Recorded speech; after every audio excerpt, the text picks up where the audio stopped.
Overcoming impulsive behaviors.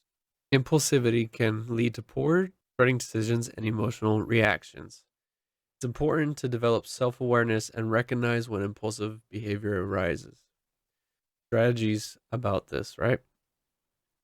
You need to take a step back and evaluate the situation before making that move. So, when you are trading in the morning, make sure you go over your strategy as you're looking at the setup forming and make sure you're ticking those boxes off. It's not worth jumping in just to be in the markets. Really, you want to be precise and just execute when it's time to execute and don't when it's not time to do it, right? So fight that impulsivity to just get in. And I'm going to tell you, when I was going through some funding challenges about 6 months ago, I wanted to just get, because I could do a trade copier, right? So I wanted to get as many accounts as possible. I was just being aggressive and trying to get more and more accounts.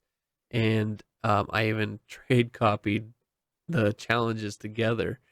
So I blew the account because I was just trying to get through it. So wasted a bunch of money on those accounts. There's three of them. But live and learn, right? Now we go back at it with a much more smart approach and then add them into our trade copier.